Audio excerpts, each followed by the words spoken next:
Bonjour, bonjour. Nous sommes jeudi 16 avril.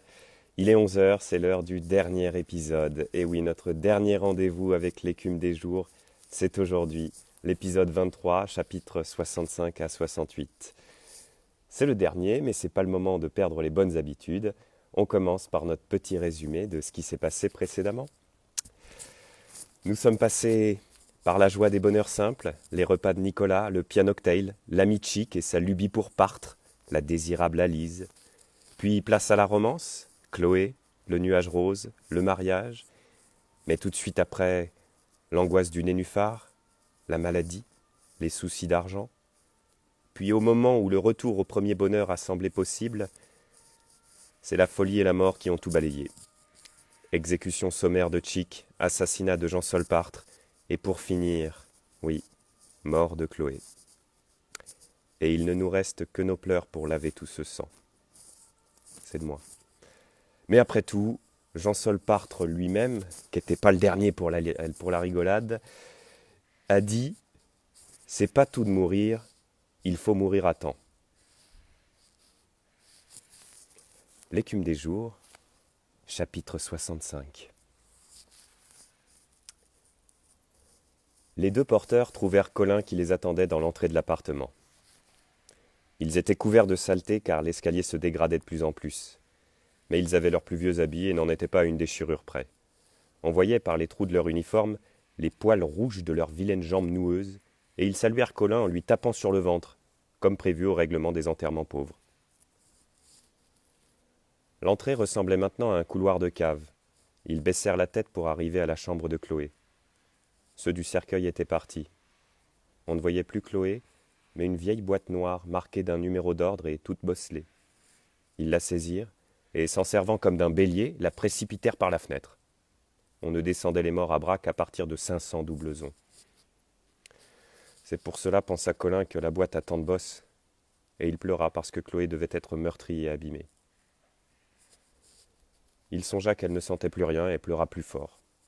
La boîte fit un fracas sur les pavés et brisa la jambe d'un enfant qui jouait à côté.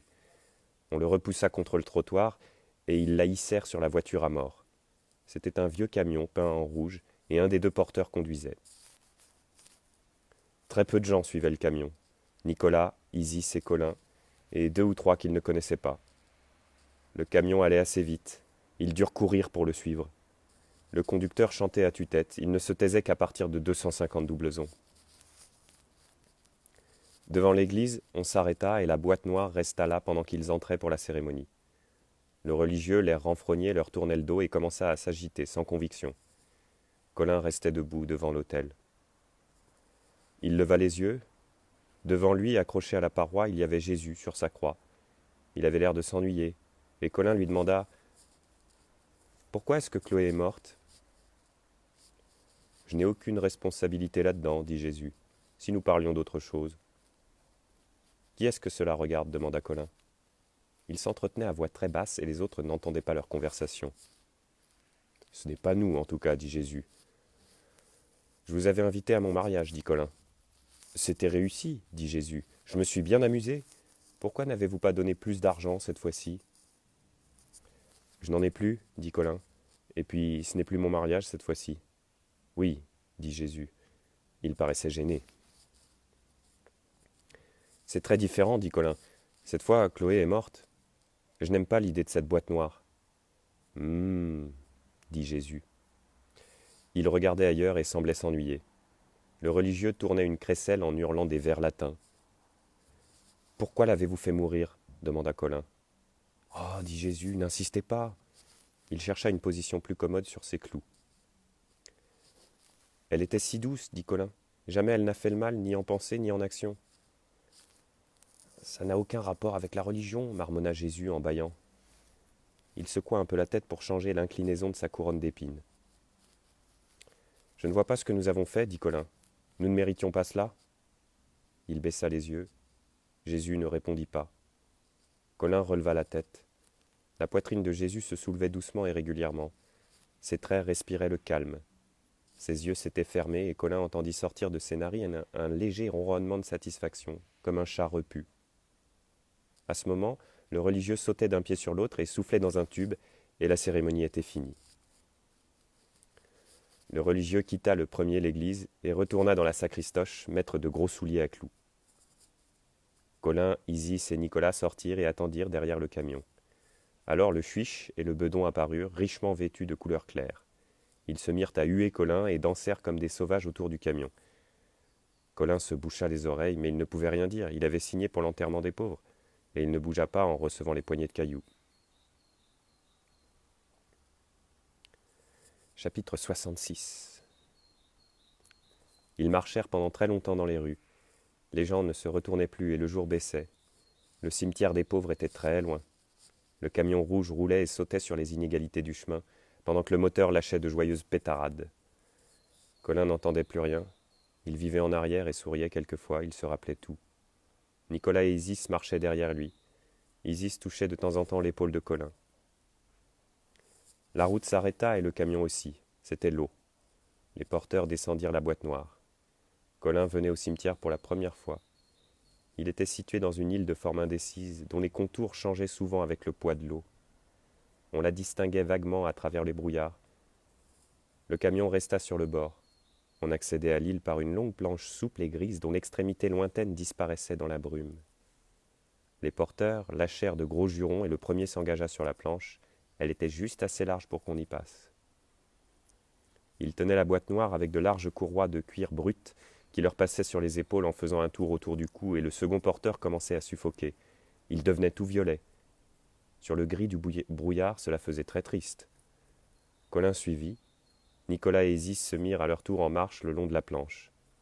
Le premier porteur piétinait exprès pour la secouer et la balancer de droite et de gauche. Il disparut au milieu d'une vapeur qui s'effilochait comme des filets de sucre dans l'eau d'un sirop. Leurs pas résonnaient sur la planche en gamme descendante, et peu à peu elle s'incurva. Ils approchaient du centre. Lorsqu'ils y passèrent, elle toucha l'eau et des vaguelettes symétriques clapotèrent des deux côtés.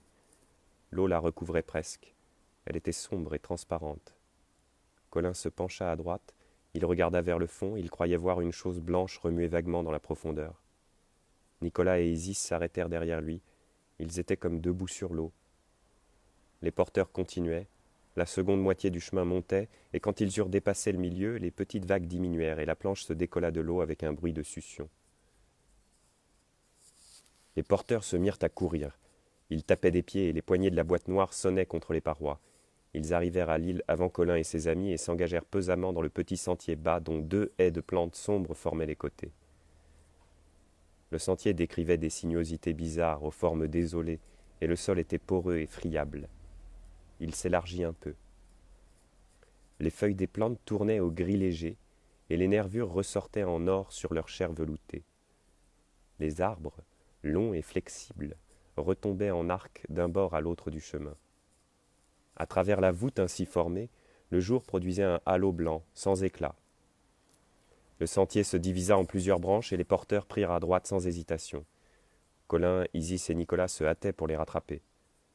On n'entendait pas d'animaux dans les arbres. Seules des feuilles grises se détachaient parfois pour tomber lourdement sur le sol. Ils suivirent les ramifications du chemin. Les porteurs lançaient des coups de pied dans les arbres et leurs lourdes chaussures marquaient sur l'écorce spongieuse de profondes meurtrissures bleuâtres. Le cimetière était juste au milieu de l'île. En grimpant sur les pierres, on pouvait, par-delà le sommet des arbres malingres, entrevoir loin vers l'autre rive le ciel, croisé de noir et marqué par le vol pesant des alérions sur les champs de morgelines et d'ânettes.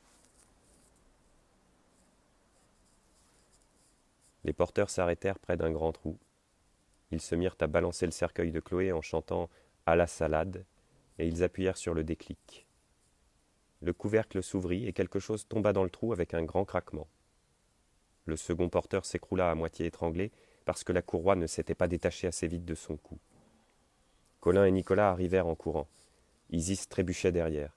Alors le Bedon et le Chuich, en vieille salopette pleine d'huile, sortirent tout à coup de derrière un tumulus et se mirent à hurler comme des loups en jetant de la terre et des pierres dans la fosse.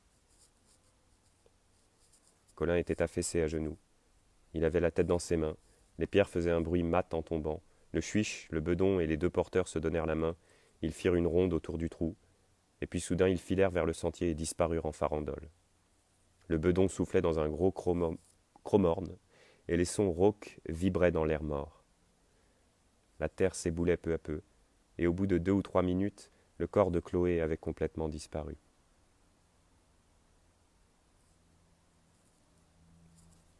Chapitre 67.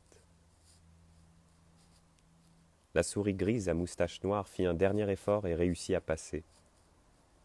Derrière elle, d'un coup, le plafond rejoignit le plancher, et de longs vermicules de matière inerte jaillirent en se tordant lentement par les interstices de la suture. Elle déboula en toute hâte à travers le couloir obscur de l'entrée, dont les murs se rapprochaient l'un de l'autre en flageolant, et parvint à filer sous la porte. Elle atteignit l'escalier, le descendit. Sur le trottoir, elle s'arrêta. Elle hésita un instant, s'orienta et se mit en route dans la direction du cimetière. Chapitre 68. Vraiment, dit le chat, ça ne m'intéresse pas énormément. Tu as tort, dit la souris. Je suis encore jeune et jusqu'au dernier moment j'étais bien nourri. Mais je suis bien nourri aussi, dit le chat, et je n'ai pas du tout envie de me suicider, alors tu vois pourquoi je trouve ça anormal. C'est que tu ne l'as pas vu, dit la souris. Qu'est-ce qu'il fait demanda le chat. Il n'avait pas très envie de le savoir. Il faisait chaud et ses poils étaient tout bien élastiques. Il est au bord de l'eau, dit la souris, il attend, et quand c'est l'heure, il va sur la planche et s'arrête au milieu, il voit quelque chose. Il ne peut pas voir grand-chose, dit le chat. Un nénuphar, peut-être. Oui, dit la souris. Il attend qu'il remonte pour le tuer. C'est idiot, dit le chat. Ça ne présente aucun intérêt. Quand l'heure est passée, continua la souris, il revient sur le bord et il regarde la photo. Il ne mange jamais demanda le chat. Non, dit la souris, et il devient très faible, et je ne peux pas supporter ça. Un de ces jours, il va faire un faux pas en allant sur cette grande planche. Qu'est-ce que ça peut te faire demanda le chat. Il est malheureux alors? Il n'est pas malheureux, dit la souris, il a de la peine. C'est ça que je ne peux pas supporter. Et puis il va tomber dans l'eau, il se penche trop. Alors, dit le chat, si c'est comme ça, je veux bien te rendre ce service, mais je ne sais pas pourquoi je dis si c'est comme ça, parce que je ne comprends pas du tout. Tu es bien bon, dit la souris. Mets ta tête dans ma gueule, dit le chat, et attends. Ça peut durer longtemps demanda la souris. Le temps que quelqu'un me marche sur la queue, dit le chat. Il me faut un réflexe rapide, mais je la laisserai dépasser, n'aie pas peur. La souris écarta les mâchoires du chat et fourra sa tête entre les dents aiguës. Elle la retira presque aussitôt. Dis donc, dit-elle, tu as mangé du requin ce matin? Écoute, dit le chat, si ça ne te plaît pas, tu peux t'en aller. Moi, ce truc-là, ça m'assomme. Tu te débrouilleras toute seule. Il paraissait fâché. Ne te vexe pas, dit la souris. Elle ferma ses petits yeux noirs et replaça sa tête en position. Le chat laissa reposer avec précaution ses canines acérées sur le cou doux et gris. Les moustaches noires de la souris se mêlaient aux siennes.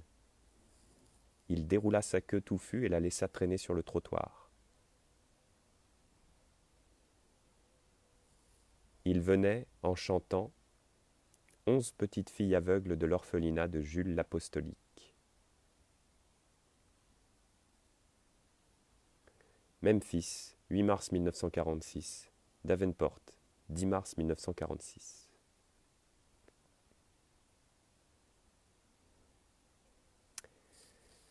Et c'est sur l'arrivée de ces jeunes filles aveugles, 11 petites filles aveugles de l'orphelinat, que s'arrête L'écume des jours de Boris Vian. Fin. Fin donc de ce récit. Vous vous demandez peut-être si ces lectures vont continuer, bien que l'écume des jours, elle, soit finie.